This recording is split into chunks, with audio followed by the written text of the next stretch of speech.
앞으로 말씀드리는 내용은 절대 보상이 안 됩니다. 실손보험은 우리나라 국민의 약 4천만 명이 가입한 보험인 건데요. 대다수의 분들이 가입을 하고 계시지만 모든 사례에 적용이 가능한 만능 보험은 아니라고 생각합니다. 대부분 이 사실을 잘 모르시고 실손은 모든 부분에서 보장을 해주는 보험이라고 생각들을 많이 하시는데요. 막상 병원에 다녀오고 실손을 청구했더니 보상이 안 되는 경우라고 하며 실손 청구가 거절되어서 당황하시는 분들이 정말 많다고 생각합니다. 하지만 어떤 경우에서 보장이 안 되는지 그 내용과 중요한 부분 몇 가지만 잘 이해하신다면 정말 쉽게 판단하실 수 있을 겁니다. 오늘 영상 끝까지 보시고 어떤 경우에 실손 보상을 받을 수 있는지 없는지를 확실하게 알아가셔서 나중에 병원 가실 때 잘 참고하시면 큰 도움 되실 겁니다.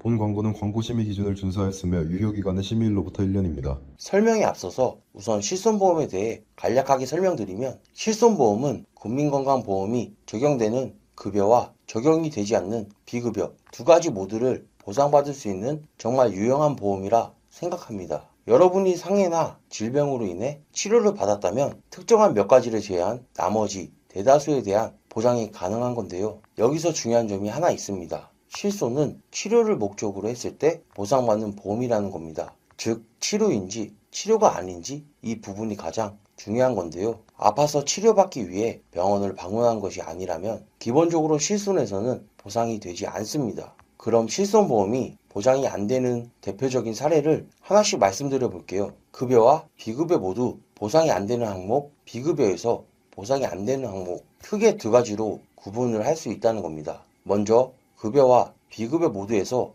보상이 안 되는 항목부터 말씀드리겠습니다. 이 항목들은 실손보험에서는 아예 보상이 안 된다고 생각하시면 되는 건데요. 첫 번째는 요실금입니다. 요실금은 내 의지와 상관이 없이 소변이 흐르는 질병인 건데요. 발병률이 아무래도 높은 질환이라 실손에서 아예 보상이 제외되었습니다. 다음으로 정신 및 행동장애도 있습니다. 정신질환으로 인해 발생한 치료비의 대부분은 급여와 비급여 모두 실손에서 보장하지 않는다는 건데요. 그러나 예외사항들이 몇 가지가 있습니다. 위 사진에서 보이는 질병 코드들로 급여 치료를 받으셨다면 이 부분은 실손의 급여 치료비에서 보상이 가능하다는 겁니다. 질병 코드에 따라서 보상 여부가 달라지기 때문에 이 부분은 꼭 확인해 보셔야 되겠습니다. 다음으로는 임신, 출산에 관한 진료입니다. 임신을 하게 되면 정기적인 검진을 하기 위해서 병원을 자주 방문하게 되고 그 비용도 많이 나온 편이라고 생각하는데요. 위에 해당되는 임신, 출산에 관한 비용은 실손에서 적용되지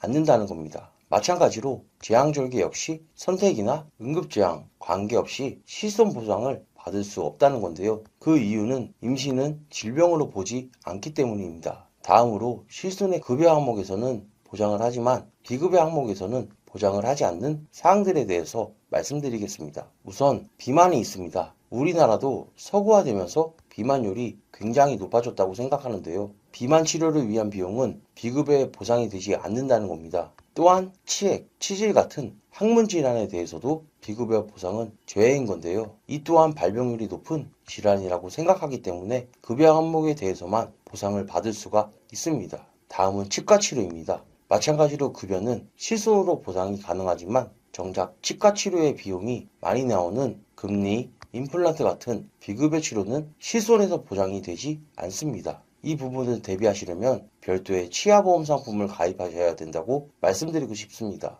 다음으로 한의원 치료 또한 비급여 부분은 보상이 되지 않습니다. 실제로 한의원에서 비용이 많이 나오는 대표적인 사례가 보약 같은 한약 처방인 건데 대부분 비급여로 되어 있기 때문에 보상을 받을 수가 없다는 겁니다. 그리고 비타민, 영양제 같은 보조약제 또한 치료로 보기 어렵기 때문에 비급여로 보상을 받을 수가 없다는 건데요. 명확히 치료 목적이라고 확인되는 경우에만 가능하다는 겁니다. 또한 업무 또는 일상생활에 지장이 없는 경우에 대표적으로 주근깨, 제모, 점제거, 노화로 인한 탈모 등이 있으며 쌍꺼풀 수술, 코 수술 같은 성형수술 등은 치료 목적이 아니시라면 실손에서 보장이 되지 않습니다. 다만 안검하수인 치료 목적으로 쌍꺼풀 수술을 받은 것처럼 치료 목적으로 성형외과나 피부과 진료를 받으셨다면 보상이 가능하다는 점은 알아두시면 좋겠습니다. 비슷한 이유로 사시 교정이나 라식, 라섹 같은 시력 교정술 또한 비급여에서 보상을 받으실 수가 없으며 단순히 외모 개선을 위한 하지 정맥류 수술 또한 비급여에서 보장이 되지 않는다는 겁니다. 그리고 일상생활에 영향을 끼치지 않는 질환들도 마찬가지로 비급여 보상에서 제외인 건데요. 발기부전이나 성불감증, 단순 폭염이나 단순 코고름 등에도 해당됩니다. 다음으로 예방을 위해 받은 진료 또한 비급여 보상이 되지 않는다는 건데요. 대표적으로 본인 희망에 의한 건강검진이 있습니다. 실제로 몸이 아파서 받는 검사를 말하는 것이 아닌 몸이 좀 이상해서 검사 한번 받아볼까? 라는 단순 의심이나 예방 차원에서 받는 건강검진을 말하는 건데요. 이렇게 예방 차원에서 받는 검사는 보장을 받을 수가 없으며 예방접종 또한 마찬가지입니다. 다만 검진 중 이상 소견이 나왔다면 그 치료를 위한 비용은 실손보상을 받을 수가 있다는 건데요. 이렇게 실손보험으로 보상을 받을 수 없는 경우에 대해서 전반적으로 설명을 드렸습니다. 정리하자면 치료 목적이 아닌 진료 발생 빈도가 높은 질환이나 일상생활에서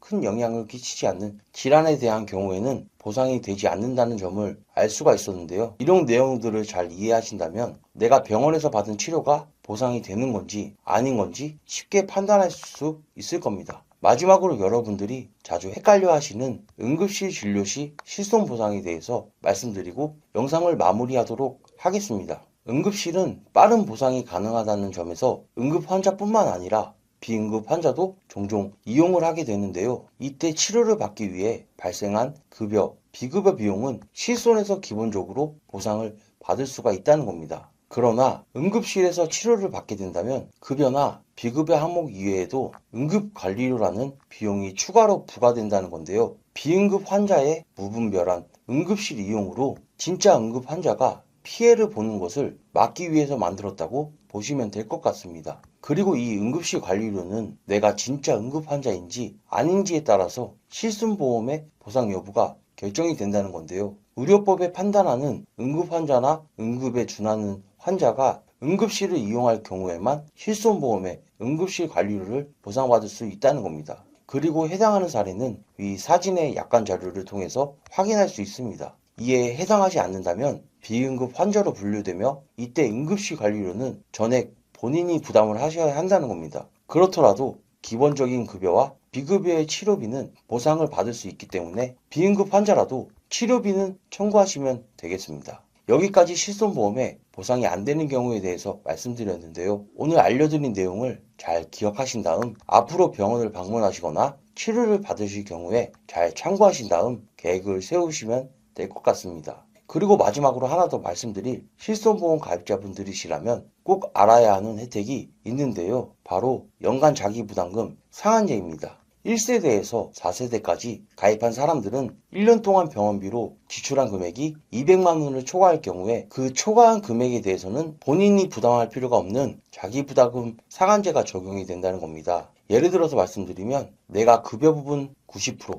비급여 부분 90%를 보장해주는 2세대 실손보험을 가지고 있는 상태에서 발생한 병원비가 5천만 원이라면 원래대로라면 10%인 500만 원을 부담해야 하는 건데 500만 원 부담이 아니라 딱 200만 원만 부담하고 나머지 4,800만 원은 돌려받게 되는 겁니다. 4세대 실손도 동일한 건데요. 원래대로라면 1,000만 원을 내야 되는 건데 자기부담금 상한제 적용으로 200만 원만 내고 나머지 금액 4,800만 원은 돌려받게 되는 겁니다. 결국은 2세대 실비나 3세대 실비, 4세대 실비로 급여 항목에 대해서는 돌려받는 금액은 같은 병원비라면 동일하다라는 말씀을 드리며 단 200만 원을 초과하지 않는다면 4세대에서 부담하는 비용이 더 있기는 할 겁니다. 그런데 또 중요한 사항이 있는데요. 4세대의 경우 급여는 200만 원으로 동일하지만 비급여 항목에 자기부담금 상한제 혜택이 없고 30%의 자기부담금이 발생하게 됩니다. 그렇게 되면 1,500만 원의 자기부담금이 발생하게 되는 거겠죠. 4세대로 전환을 생각 중이신 분들이라면 꼭 알아야 하는 내용이라고 생각합니다. 그렇다면 자기부담금 상한제는 왜 존재하는 걸까요? 실손보험은 예기치 않는 상황에서 발생할 수 있는 병원비 지출에 대비하기 위한 제도로 과도한 의료비로 인해 의료 파산을 예방하기 위해 도입된 최소한의 안전장치라고 할 수 있는 겁니다.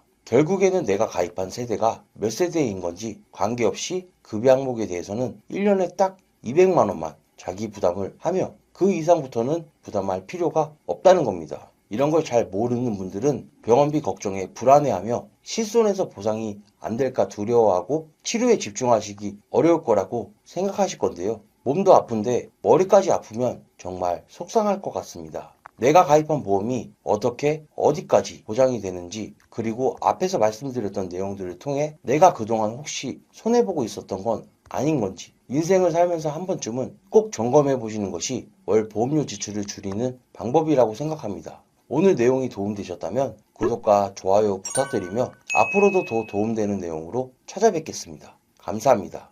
본 광고는 광고 심의 기준을 준수하였으며 유효기간은 심의일로부터 1년입니다.